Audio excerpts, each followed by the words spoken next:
The UK became the first country with a major economy to set a deadline to become a carbon neutral economy with zero emissions of greenhouse gases. Britain's target is 2050. Scotland's is even earlier, by 2045.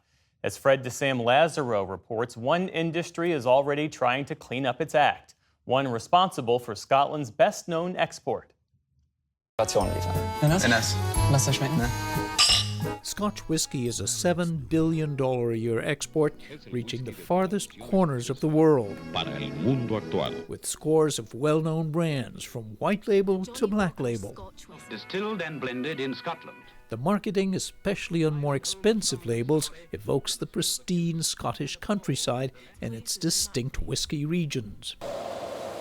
Less well known is that whisky making is a dirty business, producing as much carbon dioxide as it does alcohol and using a lot of fossil fuels.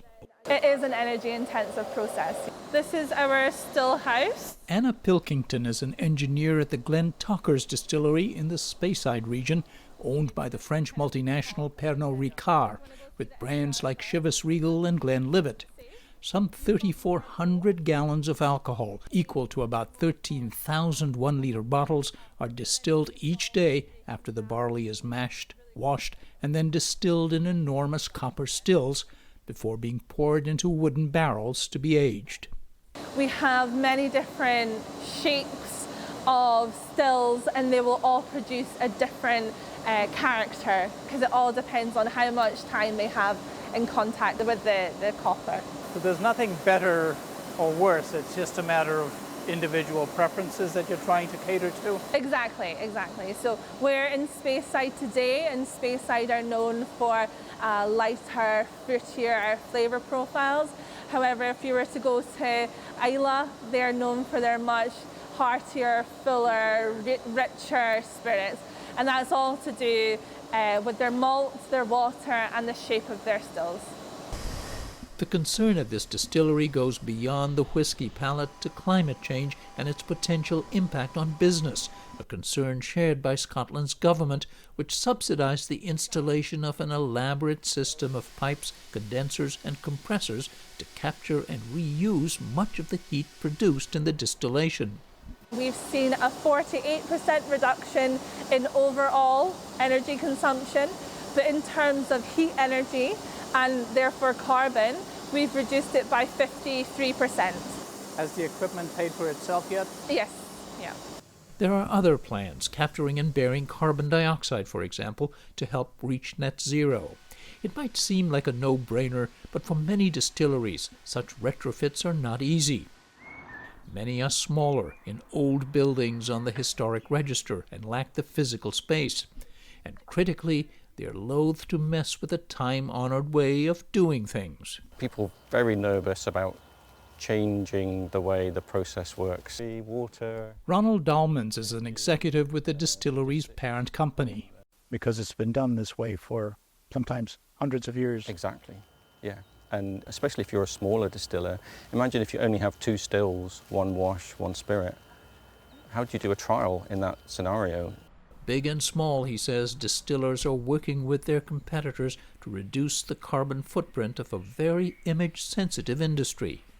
We're also needing to appeal to the consumers of tomorrow, and increasingly they are making decisions based on not just do I like the brand, but do I like what it stands for. Making things that much trickier is that tomorrow is usually a long way off. It takes just 3 ingredients to make whiskey: barley or a cereal grain, water, and yeast. The distillation takes a few days, and then the long wait begins before payday. In the case of this distillery, the stuff will remain in casks for 18 years before it's bottled and sent to the store shelf. This distillery in the Scottish Highlands is a startup called Arbiki. Its start date was either 2013 or arguably about a couple of centuries earlier, says tour guide Mark Mash. The distillery was in the field behind there in 1794. And so we pick up on that in our branding and our marketing. That, the setting, and the storied history. The farm that surrounds the distillery's new incarnation is owned by a family with deep roots here.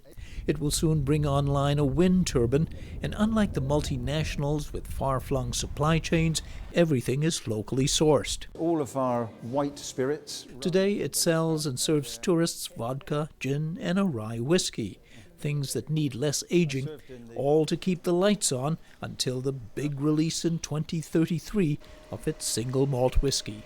We will always be able to tell you when this malt whiskey is bottled and sold that the crop that was distilled was Prisma barley and that it was grown in the Fawns Castle field up here. And that's important for what reason? I think it's an interest in the quality of what we eat and drink and therefore the provenance of what we do and what we make.